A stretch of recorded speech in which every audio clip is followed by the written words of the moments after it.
Time now to dive into the world of K-sports with our sportscaster Jason Lee joining us in the studio. Welcome back, Jason. Hi, Jason. Good afternoon.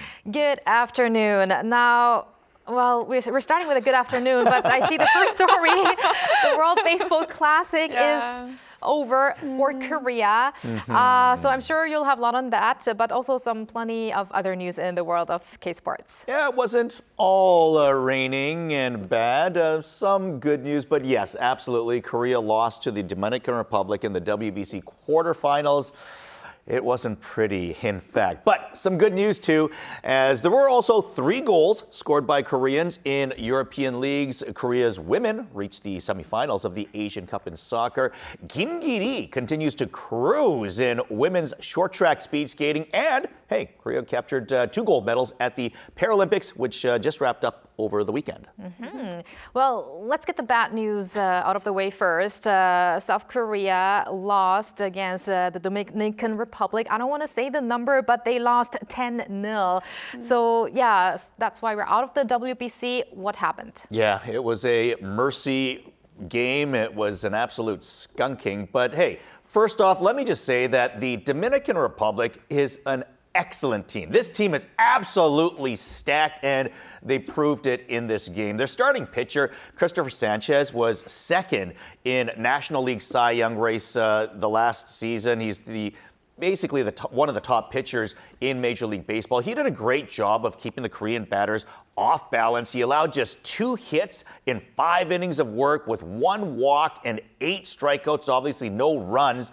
On the other hand, Ri Hyun-jin allowed 3 runs on 3 hits and 2 walks over an inning and 2/3. But, you know, I've got to say that Ri Hyun-jin really was not at fault for much of that, because the hits that drove in runs were either out of the strike zone completely or barely on the edge of it. But the Dominican hitters were just amazing on this day. They were golfing at balls, turning them into doubles and triples. Their base running was, they barely slid into home safe by like an inch based on a throw that was a little bit off target by Kim Ju-won. So there were a lot of little things that could have been done better. But in the end of the day, I mean, the Dominican Republic is just a really, really good team, and they proved it in this one. Right. Have you guys actually watched it early in the morning on the weekend? Yeah, live? It was bright and early. I'll tell you this. It was like I was waking up to watch it, and then I kind of like, maybe I'll just go back to sleep. For me, actually, I wanted to watch it, but I woke up too late. So I went to my TV. I'm like, okay, let's watch the game. Maybe it's not over, but it was already over. And then I watched the highlights. Yes, I watched the highlights as well. But speaking of Ri Hyun-jin, he actually announced that he will retire from the national team as well, right? Yeah, and I think you see Koreans do this quite often when they still have some gas in the tank. As an example, I think Yang Iji probably could have made this team as well. But I think players like that, they want to give the younger players an opportunity to make the national program better. They still, once again, have gas in the tank. They got things to offer, but to improve the Korean system long term, it probably is better to give the younger players some international experience, which is what I think is on the mind of both these players. For sure. I mean, it's unfortunate that they're out, but it was still good because it was Korea's first time in 17 years getting to the quarterfinals, right? So, I mean, the result is kind of unfortunate, but maybe we could say it's still kind of a positive conclusion for Korea? Absolutely. I think there were definitely a lot of positives to take from this. I mean, internationally, Korea really hasn't been great for maybe last decade and a half, I would say. But I do see some potential with the emergence of Kim Do-young, An Hyun-min, and from this tournament, Moon Bo-kyung, 11 RBIs in the first round. That's the most that any player in any year has actually produced in the first round. So maybe that will give Moon Bo-kyung a lot of confidence in the KBO season to come. Hopefully that'll help develop him to the next step. I do think Korea needs to develop some more pitching, as we really haven't produced, I would say, a top-notch arm that can dominate since An Woo-jin, and he hasn't pitched since 2023 because of injury as well as his military service. So we'll see what happens to him in the near future. But I do think that Korea if they want to take the next step in international play, they are going to have to do something about the pitching improvements as well. Maybe come from some of the players in North America as well. They were missing Riley O'Brien this year, so maybe being able to have him in the future would help as well. But I do want to say, I think expectations play a large part in these World Baseball Classic because we've got to remember, first ever WBC, Korea goes to the semifinals. They finish third. Second ever WBC, they go to the finals. They lose to Japan in extra innings, and then they don't make it out of the first round in the next three. But I think after those first two, we just assume that naturally, well, okay, they're going to reach the semifinals every single time. Right. But I think each of the other teams have leveled up since then. Right. And I think their expectations have gone up. They're paying more attention to this. And Korea, kind of been left behind the last 15, 17 years. But hopefully now, with the success of this time around, we can build on this for 3 years down the road. Let's hope so, and let's hope they take your advice to heart as well, Jason. And let's get to some good news now and move to football. There were 3 goals scored by Korean players over the weekend. Who were they and what kind of goals were they? Yeah, solid goals, actually. Let's start off with Yang Hyun-jun, who scored a pair of goals for Celtic in their 3-1 win over Motherwell in the Scottish Premiership.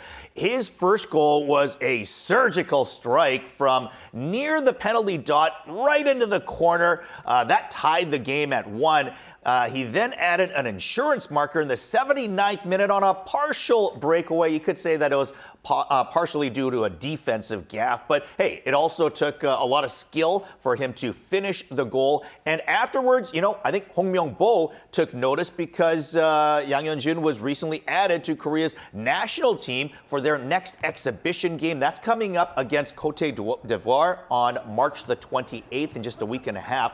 So hopefully we'll get to see him on the big stage as well.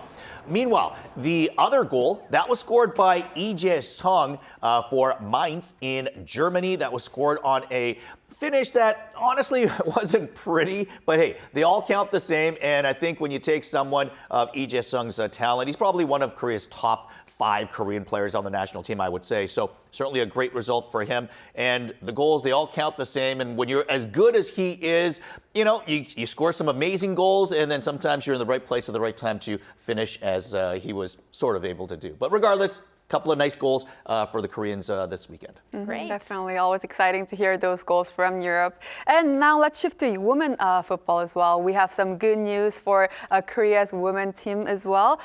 They advanced to semifinals in the Asian Cup, so please fill us in. Yeah, Korea's women's team, they're doing well as of late. This game, actually, it was not close at all. Korea slammed Uzbekistan 6-0. They will now face rivals Japan in the semifinals. That goes tomorrow night at 6 p.m. Korean time.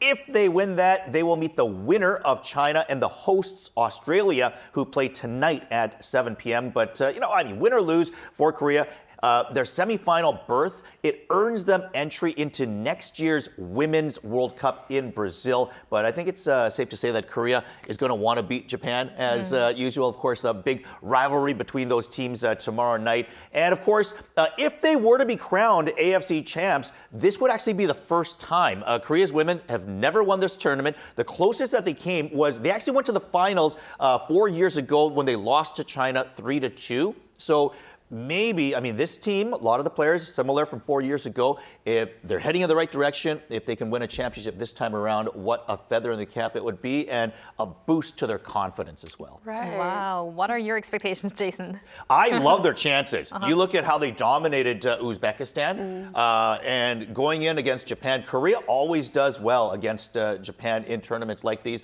National pride on the line. You know how Koreans feel about that. So then, yeah, I think the one thing I would say is they're going to play the winner of China and Australia, and this is in Australia. Home field advantage often does play, an advantage when it comes to things like that. So I would say, even though they lost to China 4 years ago, I would rather play China than Australia at home. All right. Yes, so 6 p.m. tomorrow. I'm not going to be sleeping for that game.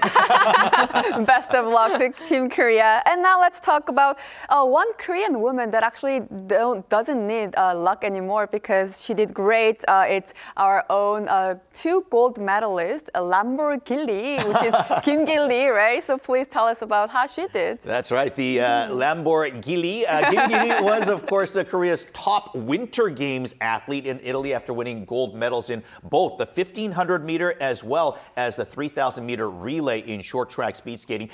This time, she won gold at the World Championships in both the 1000 and 1500 meter events. And she wasn't the only double gold winner for Korea this time. Lim Jong-un also won the 1000 and 1500 meter on the men's side as well. And you might remember that he won silver and bronze medals in Italy.